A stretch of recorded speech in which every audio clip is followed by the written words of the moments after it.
parlions il y a quelques jours du boom du nombre de trottinettes et de scooters électriques en Guyane. Ils sont partout sur le territoire. L'engin fait un véritable tabac. Mais voilà, la réglementation est la même que pour les scooters thermiques. Une réglementation visiblement peu connue, notamment à Saint-Laurent-du-Maroni. Maëva, Myriam Poney et Éric Léon ont suivi une brigade motorisée de la ville. Reportage. Circuler à 3, à 4 ou sans casque, des images courantes dans la capitale de l'Ouest. Malgré les nombreuses campagnes de prévention routière, les gendarmes ont beaucoup de mal à endiguer ce phénomène. Et avec l'apparition des scooters électriques, c'est encore pire. Donc c'est la dernière fois pour vous. La prochaine fois, on verbalise. Et quelle est la réglementation en vigueur pour le scooter électrique? C'est comme le scooter normal. Bientôt, on arrêtera de prévenir et on va sévir un petit peu. Ces engins sont nouveaux et la réglementation semble encore un peu floue. Non, pour les scooters électriques, non. Non. En fait, je le savais, mais par habitude ou par méconnaissance, les gens confondent les scooters électriques et les trottinettes. D'accord? Ce qui est essentiellement utilisé sur les routes, là, que tout le monde, qui est très à la mode, ce sont les scooters électriques, qui rentrent carrément dans la même réglementation que les scooters thermiques. La réglementation est donc la même. Port du casque obligatoire, assurance, plaque d'immatriculation, éclairage permanent et gilet réfléchissant. Mais à cela s'ajoute un autre obstacle et de taille, le permis AM, appelé aussi le BSR, le brevet de sécurité routière, obligatoire pour conduire tout engin à 2 roues, qu'il soit thermique ou électrique.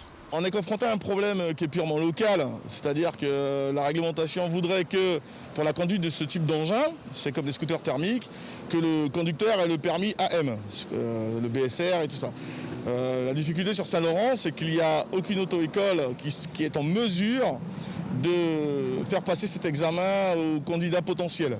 Et il y a très très peu de demandes, parce que dans les us et coutumes locales, voilà, on peut conduire un scooter dès qu'on a l'âge pour rouler, on sait rouler quoi. Or que non, c'est prévu, il faut avoir un permis et c'est pour ça que les assureurs d'ailleurs ne jouent pas le jeu, puisque si vous n'êtes pas titulaire du permis pour l'engin, ils ne prennent pas le risque de vous assurer. Aujourd'hui, une seule enseigne dans la capitale de l'Ouest propose cette formation, mais pour l'heure, aucun candidat. J'en fais plus, j'en ai fait il y a quelques temps, j'avais acheté un engin pour, j'en ai fait 2 dans l'année et puis du coup on est même arrivé à me voler mon engin à force que je m'en servais pas quoi. Donc depuis j'ai pas racheté, puis j'attends un petit peu qu'il y ait de la demande. Maintenant s'il faut, parce qu'ils vont commencer à contrôler, à verbaliser, je peux me en racheter un autre et refaire la formation tout de suite. J'ai la qualification pour ça. Enfin, les gendarmes de Saint-Laurent-du-Maroni sont de plus en plus confrontés aux engins non homologués provenant du pays voisin, le Suriname, parce qu'ils sont 2 fois moins chers. Donc du coup, vu le prix et tout ça, vous l'avez acheté de l'autre côté. Vous avez une assurance pour ça? Non plus. Non plus. Vous avez demandé, mais comme c'est voilà, et ça marche pas. C'est normal, parce que c'est un véhicule qui n'est pas homologué pour rouler en France. Donc il n'y a aucune assurance qui va vous couvrir.